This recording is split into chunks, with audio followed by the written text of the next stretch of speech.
আজকের ভিডিওতে আমি দেখাবো কিভাবে আইএলটিএস অন কম্পিউটারের লিসনিং টেস্ট হয়। সো আইএলটিএস অন কম্পিউটারের লিসনিং টেস্টে এরকম হেডফোনস পাবেন, এদিকে সামনে কিবোর্ড থাকবে, তারপরে হচ্ছে স্ক্রিনে কোয়েশ্চেনগুলো থাকবে। So let's start with MCQ. So MCQ এর ক্ষেত্রে আপনাকে জাস্ট একটা অপশনের উপর ক্লিক করলেই হয়ে যাবে। সো হেডফোনসের মধ্যে অডিওটা বাজতে থাকবে আপনার কানে, আপনি জাস্ট কারেক্ট অ্যান্সারের উপর ক্লিক করবেন। ফর এক্সাম্পল কোয়েশ্চেন 3 এর অ্যান্সার ধরেন এইটা, আপনি জাস্ট এটার উপর ক্লিক করলেই হয়ে যাবে। এই যে এটার উপর ক্লিক করলেই হয়ে যাবে। সো এইভাবে জাস্ট ক্লিক করলেই হয়ে যাবে, অর্থাৎ এমসিকিউ এর ক্ষেত্রে আপনাকে কোনো কিছু টাইপ করা লাগবে না। সো এটা হচ্ছে এমসিকিউ এর আরেকটা টাইপ, অর্থাৎ পিকিং 3।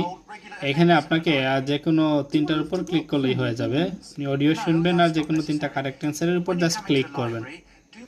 অলরাইট, ম্যাচিংটা খুবই ইন্টারেস্টিং। ম্যাচিংয়ের ক্ষেত্রে এই যে দেখেন এদিকে অপশন আছে, আপনি অডিও শুনে জাস্ট এদিকে টান দিয়ে এনে বসাবেন। এই যে ধরেন এইটার অ্যান্সার হচ্ছে ফ্রান্স, আপনি ফিনান্স, আপনি ফিনান্স টান দিয়ে এনে বসাই দিবেন। ফর এক্সাম্পল অপশন 3 এর অ্যান্সার হচ্ছে health.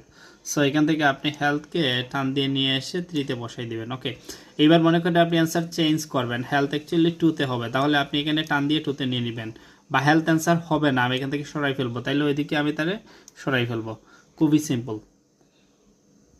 Alright, this one is map. ম্যাপটা একটু ইউনিক হবে। এই যে দেখেন এইখানে যেটার অ্যান্সার যেটা হবে, অর্থাৎ যেমন প্রথমে এই আপনার কুল শপ এটা নিয়ে কথা বলবে, তারপরে হ্যান্ডিক্রাফটস মিউজিয়াম, স্কুল হাউস, আমরা জানি এগুলো সিরিয়ালি একটার পর একটা বলে, তারপরে তার লোকেশনটা দিবে। সো যেই লোকেশনে তার অ্যান্সারটা হবে জাস্ট আমরা ওইটা নিচে ক্লিক করব। যেমন কুল শপ ধরেন বি, সো আমরা বি এর নিচে জাস্ট একটা ক্লিক করলেই হয়ে যাবে। এই যে দেখেন এখানে বি এই জায়গায় আছে। তারপরে ফর এক্সাম্পল স্কুল হাউস, এখন স্কুল হাউস আমরা ম্যাপ থেকে ফর এক্সাম্পল ধরলাম যে ই হচ্ছে স্কুল হাউস, তাহলে আমরা স্কুল হাউসে ওই ই এর নিচে একটা জাস্ট রাইট মার্ক দিয়ে দিব, মাউস দিয়ে একটা ক্লিক করলেই হয়ে যাবে।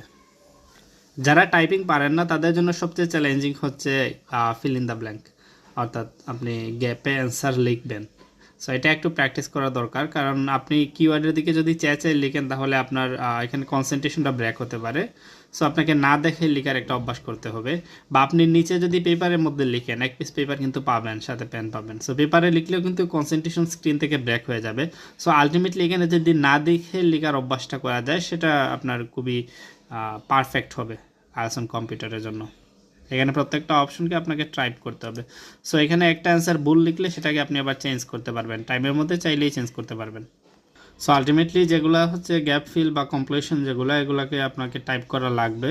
সো এই স্কিলটা অ্যাকচুয়ালি অ্যাচিভ করতে হবে। যদিও রিডিংয়ে কোনো রকম টাইপিং ছাড়াই অ্যান্সার করা যায়, লিসনিংয়ের ক্ষেত্রে গ্যাপ ফিলগুলো টাইপ না দেখে করা, এই জিনিসটা আপনাকে অনেক বেশি এগিয়ে দিবে এবং আপনার